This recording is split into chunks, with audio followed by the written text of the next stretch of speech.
it ought to be incredibly clear that science has nothing to say about normative questions, about how the world should be. That's a question of values and democracy and all those things. And equally, values should have nothing to say about science, because the fact that you want something to be the case doesn't make it any more so. It doesn't change the results in the laboratory. So these two worlds should be perfectly able to live apart and each to their own domain.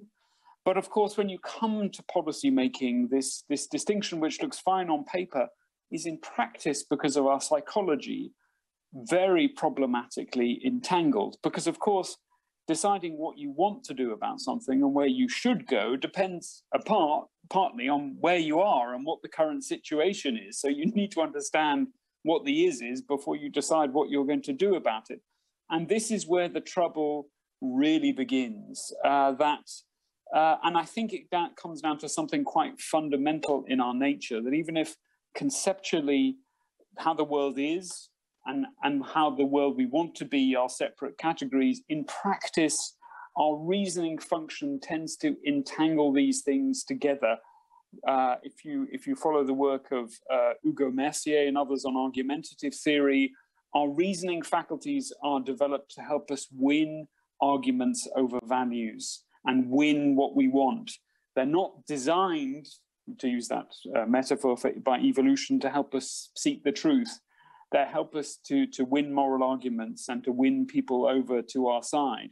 And that is why we have the very difficult situation we see all the time, that people are constantly looking for scientific arguments to support their normative claims.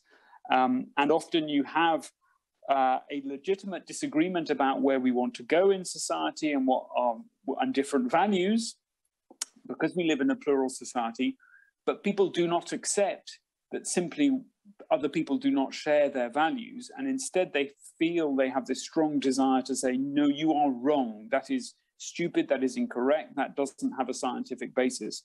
So we have this constant sort of bad faith situation where people bring claims about science to legitimate values disagreements, and then people bring their values positions to the assessment of scientific claims. And this is not indeed helped by the language we have, in that there is a clear distinction between descriptive beliefs, or descriptive factual beliefs, and our normative beliefs.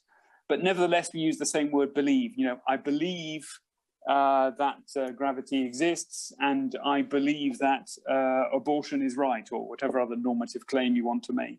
So we have in our very language in using this word beliefs, we obscure this difference between facts and values, and that is why all this is so problematic.